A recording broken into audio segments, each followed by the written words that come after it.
If you own a home that you want to pay off quicker or simply want to make your money work harder for you by investing, this video will hopefully be perfect for you. So what we're going to cover here is the strategy that's known as debt recycling. Now you may have never heard of this, or you may have heard this term get thrown around online. So hopefully this video is able to break it down for you and show you how it actually works and how you can apply it to your situation. Before we get into it, my name is Nick. I'm a mortgage broker with Kingfisher Finance Group, and I specialize in helping homeowners and investors structure their finance in a way that actually supports their long-term goals. If you want to book a chat with me, you can do so down below. So, what is debt recycling? Simply put, it's the process of turning your home's mortgage into a tax deduction. Now, what does that mean? Hopefully this video will show you. What we're going to cover in this video is exactly what debt recycling is, how it works with a step-by-step process, the real numbers behind the strategy, the risks, and who this strategy is suited for. So, what are the basics? The principle of debt recycling is to gradually turn your bad debt into good debt. You may have never heard of the term bad debt or good debt, or maybe you've got a vague understanding, but in this context, this is what it means. Bad debt is used for a purpose that is not income producing. And for this example, we're using your owner-occupied mortgage. Generally, people might think that their home's mortgage is not bad debt because it's used to buy an asset that grows in value over time. But in this scenario, bad debt refers to debt that we cannot claim as a tax deduction, whereas good debt is used for a purpose that is income producing, such as an investment property or shares or other investments. The key difference between bad debt and good debt is the tax deductibility. With bad debt, the interest charges usually cannot be claimed as a tax deduction. So like I mentioned, the mortgage that you have on your home, you cannot claim those interest charges as a tax deduction. Whereas good debt, on the other hand, the interest charges usually can be claimed as a tax deduction. So if you go get a loan to buy an investment property, you'll be able to claim that interest cost as a tax deduction. Or if you use that loan to go buy another income producing asset, typically you're going to be able to claim that interest as a tax deduction. So how do you turn your mortgage that isn't tax deductible into a tax deduction? Debt recycling allows you to gradually shift your mortgage from non-deductible debt to deductible debt without increasing the overall level of debt. So we're not increasing the amount of debt we have, we're just simply repurposing it so it's more tax efficient. So how does this work step by step? First step is you want to pay extra money into either your offset or redraw account, or even just into your savings. When you're ready to invest that money, instead of just directly using it to buy an investment property or put it into shares, what you want to do is directly pay down the loan. So we're reducing that loan balance. And then the next step is you want to draw those funds back out as a separate loan split that's for investment purposes. The interest on that investment portion of the debt is now tax deductible.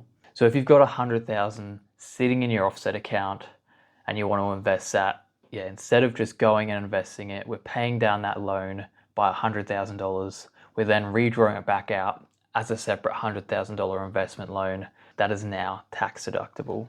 Any income or profits from the investments or extra tax returns can be then used to pay down your mortgage further. And now you want to repeat this until your mortgage is 100% tax deductible.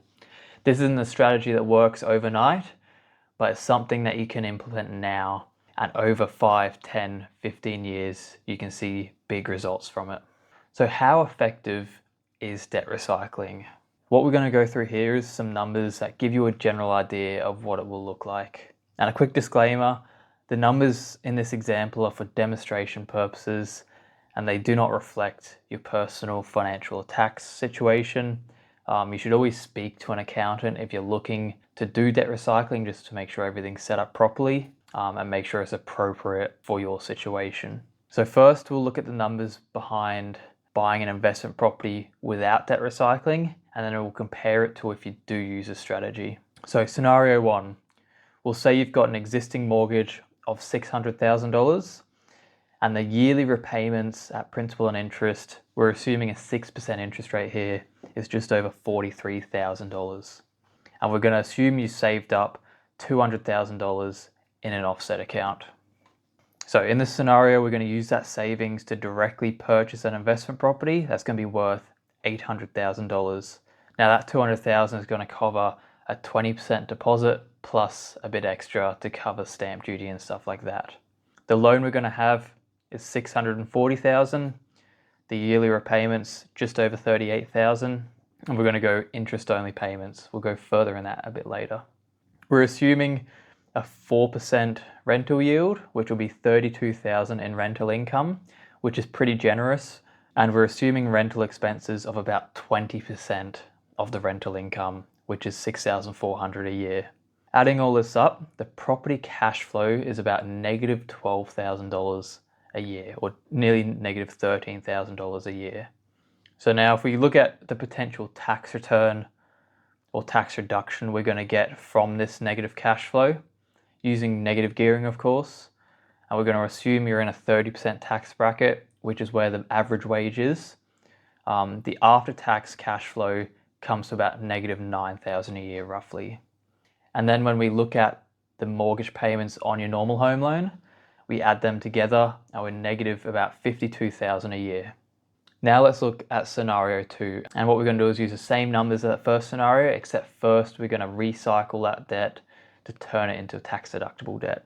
So the savings are debt recycled and then used to purchase the exact same investment property. Now the mortgage goes from $600,000 to $400,000, and the yearly repayments comes to about $28,000 a year.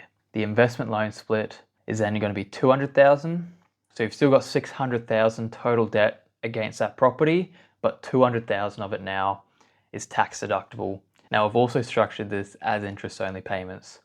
So the reason these investment loans we're structuring as interest only is because we want to prioritize paying down that non-deductible debt. So instead of making principal payments on debt that we can claim as a tax deduction, we want to prioritize all those payments into our non-deductible debt and pay that down quicker instead.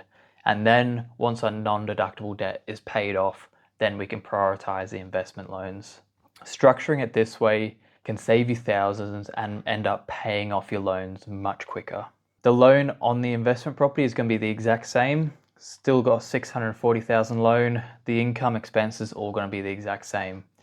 This time, the property cash flow looks much worse so because we've got that initial $12,000 on interest-only payments on that recycled debt.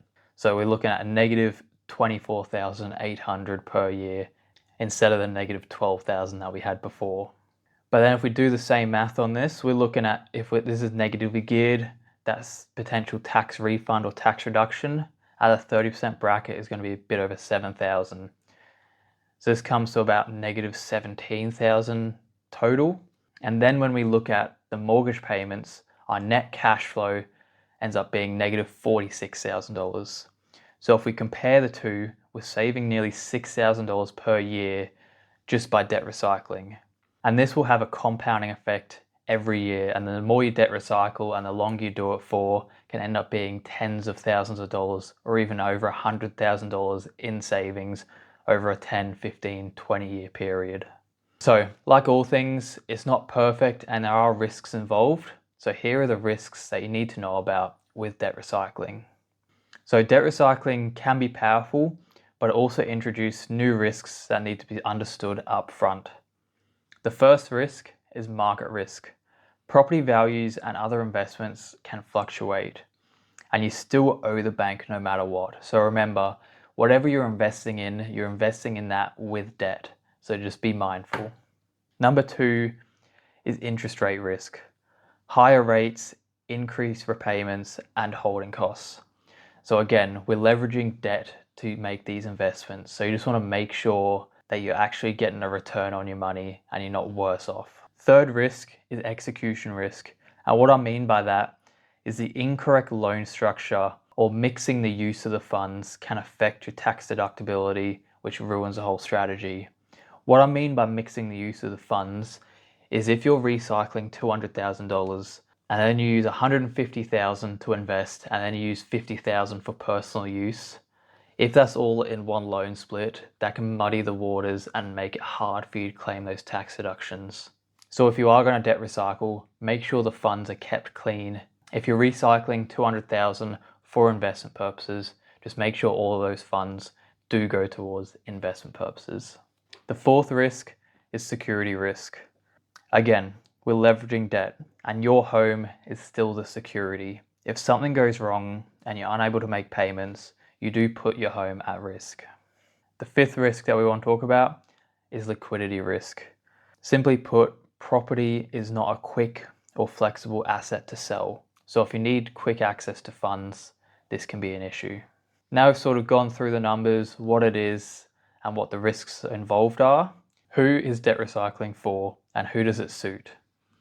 So debt recycling suits borrowers with strong foundations and a long-term investment mindset. As mentioned, this isn't a get-rich-quick scheme.